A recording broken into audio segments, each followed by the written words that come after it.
De retour dans l'Africa Newsroom pour la deuxième partie. Nous sommes toujours en compagnie de nos éditorialistes Malika Cherjoual Monlouis et Daoud Attal. Tout de suite, le dossier du jour.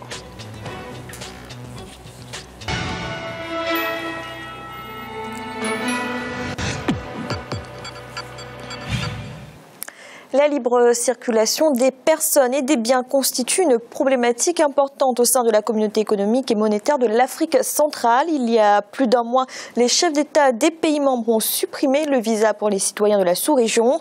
La décision devait permettre de stimuler les échanges économiques dans l'espace communautaire, mais sur le terrain, la mesure n'est toujours pas appliquée. Birama Saonera. À la différence de l'Afrique de l'Ouest, la libre circulation des personnes est encore loin d'être une réalité au sein de la CEMAC, la communauté économique et monétaire d'Afrique centrale. Le visa est maintenu entre plusieurs États membres de l'espace communautaire. Lors du dernier sommet des chefs d'État le 6 mai 2015, les pays membres ont décidé de lever le verrou de la libre circulation des biens et des personnes qui constituaient les talons d'Achille du processus d'intégration. En 2013 déjà, lors d'un sommet extraordinaire des chefs d'État de la CEMAC, il avait été annoncé la suppression des visas pour les ressortissants des pays de la communauté dès le 1er janvier 2014. Cette décision n'a pas pu entrer en vigueur en raison des réserves émises par la Guinée équatoriale et le Gabon. Pourquoi certains pays de la zone CEMAC sont-ils encore réticents à appliquer le principe de la libre circulation des personnes? Le dernier sommet de la CEMAC, tenu du 5 au 6 mai 2015 à Libreville au Gabon, marque-t-il les points de départ de la levée des derniers obstacles administratifs et idéologiques à la suppression des visas? L'intégration, un sujet qui continue d'alimenter les discussions au sein de la communauté économique et monétaire de l'Afrique centrale. Dans la zone CEMAC, en Afrique centrale, la libre circulation des personnes et des biens constitue toujours un véritable défi à relever. Même si des initiatives sont prises en faveur de la suppression des visas entre les États, la question sécuritaire revient très souvent dans les débats. C'est une crainte qui n'est pas avérée parce que dès lors qu'on construit un espace communautaire commun, on peut aussi mettre en place des politiques publiques communes, notamment en matière de justice, notamment en matière de police, et ça permet de régler ces problèmes. D'ailleurs, c'est même peut-être plus efficace. Lorsque les frontières ne sont pas ouvertes, un criminel viendra commettre son forfait au Cameroun, ira se réfugier au Tchad. Alors que si on est vraiment dans un espace communautaire commun, on peut même instaurer le droit de poursuite au niveau de la police, de telle sorte qu'un criminel ne puisse pas commettre son forfait dans un pays et aller se réfugier dans un autre. Tous ces pays sont plus ou moins dans un contexte d'insuffisance démocratique. Et donc, le leadership politique est plus ou moins contesté démocratiquement par l'opposition ou de manière violente par des rébellions. Tous ces pays sont plus ou moins caractérisés par cela. Et donc, ouvrir les frontières serait permettre une sorte de fédération des mouvements de contestation du pouvoir installé. Je crois que, de ce point de vue, ceux qui dirigent ces États ne sont pas très chauds. Pour tous ceux qui voyagent en Afrique centrale, les difficultés sont légion. Que ce soit par la voie terrestre ou aérienne, les tracasseries sont monnaie courante. Malgré la décision de suppression des visas entre les États prise le 6 mai par les dirigeants de la CEMAC, le constat reste le même sur le terrain. À la région frontalière entre le Cameroun, le Gabon et la Guinée équatoriale, les voyageurs et les commerçants sont toujours invités à présenter des visas. C'est tout le monde qui fait problème. Il y a certes deux États qui durcissent davantage, notamment le Gabon et la Guinée équatoriale. Mais concernant la mobilité des personnes dans la sous-région, il n'y a que, je pourrais dire, le Tchad qui laisse tout le monde se déplacer, d'entrer dans son territoire. Mais même le Cameroun exige les visas pour... Le Cameroun fait ce qu'ils appellent la réciprocité, applique la réciprocité. C'est-à-dire, autant la Guinée équatoriale impose au Camerounais le visa, autant le Cameroun impose aux Guinéens les visas. Au moment où en Afrique et dans plusieurs parties du monde, la tendance est à l'intégration, des citoyens de ces différents pays de la CEMAC continuent de vivre les tracasseries et en font les frais lors de leurs déplacements. Une situation qu'ils dénoncent et interpelle les autorités. Ils demandent le visa, même si tu veux aller au rayon où on a demandé que les Camerounais doivent arriver sans rien payer. Jusqu'à là, ils demandent toujours le visa. C'est vraiment regrettable de voir qu'en Afrique, s'il y a question de déplacement, on doit payer le visa. C'est vraiment regrettable parce qu'on voit en Europe, aux pays développés, pour circuler, ils ne demandent rien.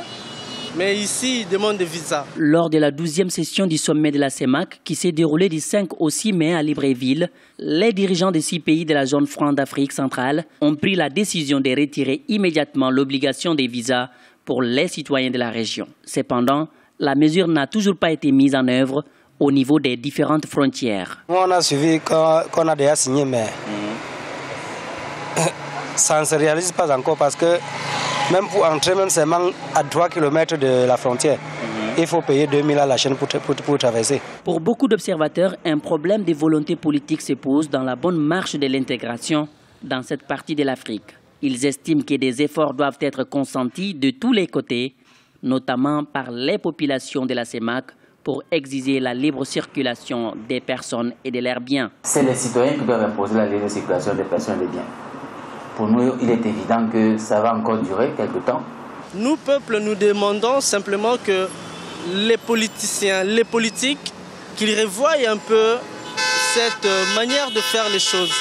Parce que nous sommes dans un siècle de révolution. Au-delà des problèmes politiques, sécuritaires et d'intégration, le maintien des visas constitue un frein pour l'émergence économique de la région.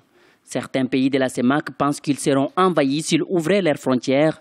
Pour des experts, la suppression des visas est considérée comme une première étape pour améliorer les échanges commerciaux dans l'un des espaces économiques les moins intégrés d'Afrique. Il est illusoire de croire que ces États pourront se développer tout seuls. Il est illusoire de croire que dans un environnement de pauvreté, on peut prospérer. Alors, la meilleure prospérité ici, ce serait une prospérité partagée par ces différents États. Ouvrir les frontières, permettre la circulation des biens et des personnes. Mais aussi, cela signifie qu'en amont, il y a un leadership visionnaire. Et c'est ça ce qui manque aussi à la plupart de nos dirigeants. Plusieurs observateurs estiment que l'Afrique devrait lever les barrières afin de faciliter l'intégration politique et économique entre les États. Mentionnée depuis 2005, la décision devait initialement prendre effet le 1er janvier 2014. Mais elle n'a jamais été pleinement mise en œuvre. En cause, les objections du Gabon et de la Guinée équatoriale sur fond des préoccupations sécuritaires. Aujourd'hui, la présidence de la conférence des chefs d'État de la CEMAC est assurée par le président équato-guinéen Teodoro Obiang Mambazogo. L'effectivité de la circulation des personnes et de leurs biens sera au centre des débats au cours de la 13e session qui aura lieu à Malabo. Malik, comment expliquer d'après vous que l'Afrique centrale, cette sous-région d'Afrique centrale, a tant de mal à mettre en place cette libre circulation des personnes et des biens? On parle de cette libre circulation depuis longtemps, hein. Ça fait 20 ans qu'on parle de la libre circulation des biens et des personnes. Bon, je serais un peu moins pessimiste quand même que le reportage parce que les personnes se déplacent quand même, parce que l'essence de l'homme, c'est de se déplacer. Et beaucoup de Camerounais, par exemple, se rendent en Guinée équatoriale pour y travailler. Il y a des échanges qui sont présents, il ne faut pas le nier, il ne faut pas nier cette réalité. Pourquoi? Parce qu'il y a un manque de volonté politique criant. Là, il y a une décision qui a été prise le 6 mai, bel affichage, belle unité sur le terrain. On ne voit pas les concrétisations. Il est incroyable de voir, désolant de voir des personnes qui sont obligées de marchander avec des douaniers en leur disant finalement il y a eu une suppression des visas qui a été décidée au plus haut niveau et que finalement on leur rétorque non, vous ne pouvez pas rentrer sans visa. C'est qu'il y a un problème de mécanisme, il y a un problème de volonté politique à concrétiser sur le terrain. Moi, je suis effaré de voir qu'on prend des décisions au plus haut niveau, les présidents de la région prennent des décisions et finalement sur le terrain, on en reste finalement on reste dans la même situation qu'il y a 20 ans finalement.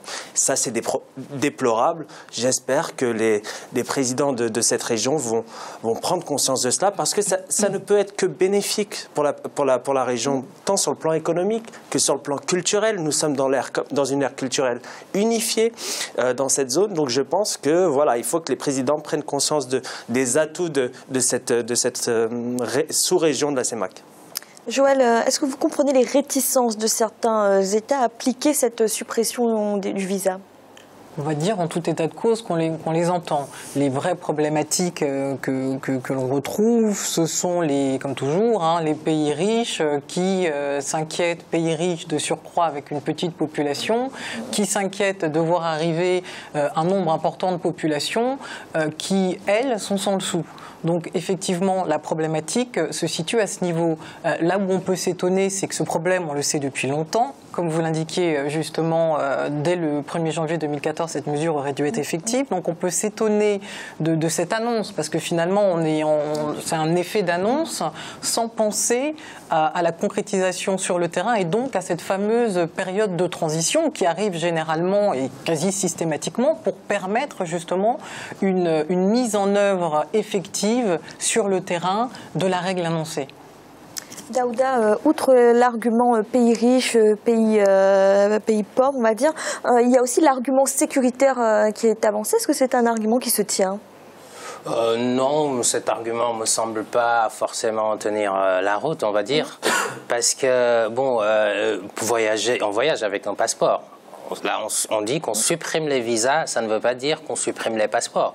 Or, quel que soit le poste d'entrée au niveau des frontières, que ce soit aérien, maritime ou terrestre, il est possible de présenter un passeport pour que l'on puisse voir si la personne est fichée, ou etc. En tout cas, dans l'état normal des choses, cela se passe comme ça. Donc, l'argument sécuritaire, ça voudrait dire que les États n'ont pas les moyens de contrôler leurs frontières.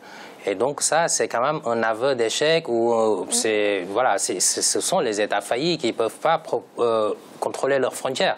Donc pour répondre vraiment à votre question, je pense que non. Après, est-ce que les États ont les moyens de contrôler les frontières tout en permettant à toutes les populations de pouvoir circuler? Ça, c'est une autre question. Maintenant, s'il faut doter les États de moyens efficaces pour pouvoir faire face aux défis sécuritaires, avant de mettre en pratique sur le terrain cette décision des États de la CEMAC, peut-être que là, on peut comprendre ce fait. Et à ce moment-là, il faudrait que l'ensemble des partenaires, y compris les États eux-mêmes, travaillent dans la fluidification, on va dire, dans la recherche de moyens pour pouvoir assurer, en tout cas, la surveillance des frontières, ce qui permettrait finalement de ne plus avancer le défi sécuritaire, puisque l'intégration économique, en tout cas la libre circulation des personnes et des biens, c'est positif. Il y a des études qui montrent que les États pourraient gagner 3 points de croissance, par exemple, globalement, donc c'est ça. Malik, justement, est-ce que ces pays sont préparés à cette suppression du visa ?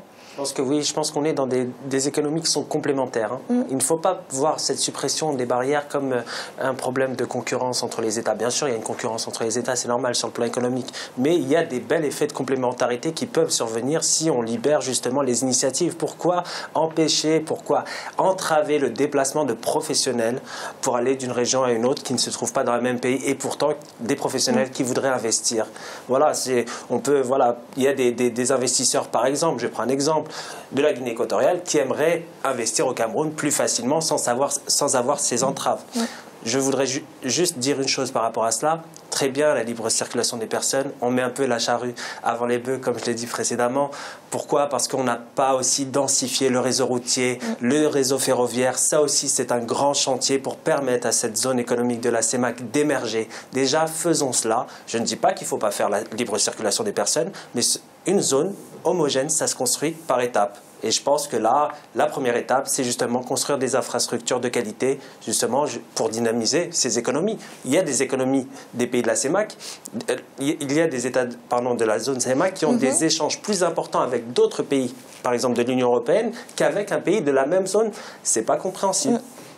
Joël, alors justement, priorité ou pas cette libre circulation des personnes ? Alors c'est une priorité dans le sens où on a nécessairement besoin de cette liberté pour pouvoir accéder à un niveau de développement acceptable pour les différents pays.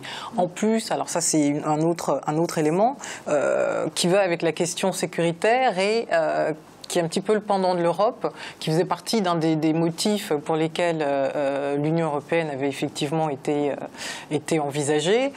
C'est, alors on pourrait appeler, c'est cette amitié entre les peuples. Donc c'est ce petit côté-là aussi que je trouve qui est très important, qui pourra aussi permettre d'apaiser les choses. Par contre, on peut malheureusement s'étonner, donc là, à la différence de l'Union européenne, que la décision ait été prise en haut et qu'on n'ait pas assez préparé au niveau de chaque pays les différentes populations sur le terrain et concrètement à ce qui allait arriver. Daouda, cette suppression du visa, est-ce qu'on peut dire que c'est une mesure nécessaire pour l'intégration économique de la sous-région ? Oui, tout à fait, puisque la démarche d'obtenir un visa, c'est toujours des formalités, c'est parfois des tracasseries. Alors bon, si on veut se rendre chez son voisin faire des affaires et qu'on est obligé de s'y prendre 2-3 mois à l'avance, bon, ça pose quand même problème. Donc je pense que c'est un atout pour l'économie de la région, effectivement. Maintenant, bon, à la décharge des États, on va dire que peut-être qu'ils se préparent pour pouvoir surveiller effectivement les frontières avant de le mettre en application. Mais on l'a vu dans d'autres zones qui l'ont bien réussi, la CEDEAO, etc. Il n'y a pas de raison que la CEMAC ne puisse pas y arriver à terme. Merci. Tout de suite, un rappel des titres qui ont été développés en début d'émission. Le président ivoirien Alassane Ouattara a été reçu ce mardi à l'Elysée, à Paris, par son homologue français François Hollande. Les deux chefs d'État ont notamment évoqué la prochaine élection présidentielle en Côte d'Ivoire. Et en République démocratique du Congo, l'Assemblée nationale a rejeté le projet de loi sur la répartition des sièges soumis par le gouvernement. Selon les députés, le texte contient plusieurs erreurs, une situation qui pourrait avoir des conséquences sur le calendrier électoral. Nous allons marquer une nouvelle pause à l'instant, la troisième partie de l'Africa Newsroom.